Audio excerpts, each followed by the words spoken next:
بسم اللہ الرحمن الرحیم۔ شروع کرتی ہوں اللہ کے ببرکت نام سے جو بہت ہی مہربان نہایت رحم فرمانے والا ہے۔ السلام علیکم ورحمۃ اللہ وبرکاتہ۔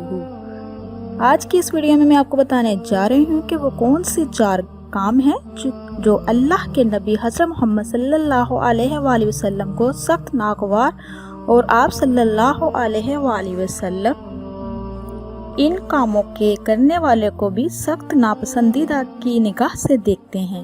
میرے پیارے عزیز بہن بھائیوں، نبی کریم صلی اللہ علیہ وآلہ وسلم کی پسند اور ناپسند ہر مسلمان کے لیے بہت اہمیت رکھتی ہے، کیونکہ اس معیار پر اس کی کامیابی یا ناکامی کا انحصار ہے۔ اگر آپ صلی اللہ علیہ وسلم پر ایمان لانے والے آپ کے امتی آپ محمد صلی اللہ علیہ وسلم کی پسندیدہ کام کریں گے تو اللہ اور رسول صلی اللہ علیہ وسلم ان سے راضی اور خوش ہوں گے، تو اللہ تعالیٰ نے ان کو مزید نعمتوں اور بلائیوں سے نوازے گا۔ لیکن اگر وہ اللہ اور رسول کے ناپسندیدہ کام کریں گے تو وہ ان سے ناراض ہوں گا اور اللہ تبارک تعالیٰ ان کو سزا دے گا۔ پہلی صورت میں بندوں کے لیے کامیابی اور فلاح ہے اور دوسری صورت میں ان کے لیے ناکامی اور خسارہ ہے۔ لہٰذا یہ ضروری ہے کہ ہم دنیا اور آخرت میں اپنی کامیابی و فلاح کے لیے صرف وہی کام کریں جو اللہ تبارک تعالیٰ اور نبی کریم صلی اللہ علیہ وآلہ وسلم کو پسند ہے اور جن کے کرنے کا حکم دیا گیا ہے، خواہ وہ حکم ہمیں قرآن مجید کے ذریعے سے دیا گیا ہو یا سنت کے ذریعے سے۔ اسی طرح ہمیں دنیا اور آخرت میں ناکامی اور خسارے سے بچنے کے لیے ایسے کاموں سے باز رہنا چاہیے جو اللہ تبارک تعالیٰ کو ناپسند ہے اور جن سے اس نے ہمیں منع فرمایا ہے، خواہ وہ ممانعت قرآن میں کی گئی ہو یا سنت میں، اور ایمان کا تقاضا بھی یہی ہے۔ ایسے کام کیے جائے جن سے اللہ اور اس کا رسول صلی اللہ علیہ وآلہ وسلم راضی ہو، جیسا کہ ارشاد باری تعالیٰ ہے۔ سورۃ توبہ کی آیت نمبر 62 میں ہے، اللہ اور اس کے رسول صلی اللہ علیہ وسلم سے زیادہ حقدار ہے کہ انہیں راضی کرے اگر وہ مومن ہے۔ میرے پیارے عزیز بہن بھائیوں، پہلا کام یہ عمل جو نبی کریم صلی اللہ علیہ وسلم کو ناپسندیدہ ہے وہ ہے کہ آدمی بلا وجہ کھڑا ہو کر پیشاب کرے۔ آپ صلی اللہ علیہ وسلم نے اپنے 6 صحابہ کرام رضوان اللہ اجمعین کے ہمراہ ایک باغ میں گزر رہے تھے۔ وہاں 2 قبریں تھیں۔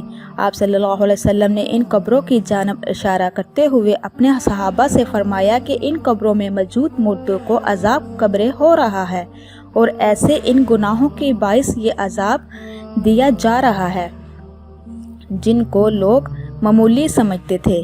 پوچھا گیا، یا رسول اللہ صلی اللہ علیہ وآلہ وسلم، کون سے کام کی وجہ سے یہ لوگ عذاب قبر میں مبتلا ہے؟ تو فرمایا، پہلا شخص اسی لیے عذاب قبر میں مبتلا ہے کہ یہ پیشاب کے چھینٹوں سے نہیں بچتا تھا، جبکہ دوسرا شخص چغل اور غیبت کی سبب عذاب قبر میں مبتلا ہے۔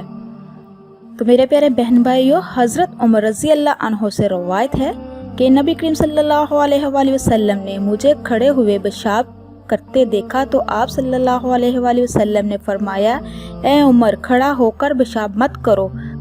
حضرت عمر رضی اللہ عنہ فرماتے ہیں، پھر میں نے کبھی کھڑے ہو کر پیشاب نہیں کیا۔ بلا عذر کھڑے ہو کر پیشاب کرنا مکروہ ناپسندیدہ ہے، اسلامی تہذیب کے خلاف ہے، نیز اس میں کشف عورت ستر اور بدن اور کپڑوں کے پیشاب میں ملوث ہونے کا زیادہ احتمال ہے اور پیشاب کی چھینٹوں سے بچنے کے اہتمام کی تاکید حدیث مبارکہ میں آتی ہے۔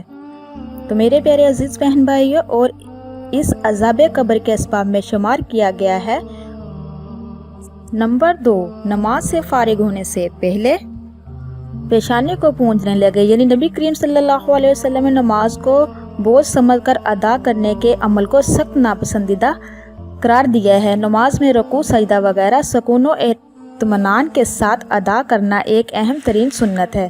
اگر نماز میں رکوع، سجدہ وغیرہ اطمینان کے ساتھ نہ ادا کی جائے بلکہ کوے کی چونچ مارنے کی طرح جلدی جلدی ادا کی جائے تو نماز ناقص اور مکروہ ہوتی ہے اور نماز کا ثواب بھی گھٹ جاتا ہے۔ آدمی جب باقاعدہ وقت نکال کر نماز کے لیے مسجد آتا ہے تو اسے اچھی سے اچھی نماز پڑھنی چاہیے تاکہ نماز کا پورا ثواب ملے۔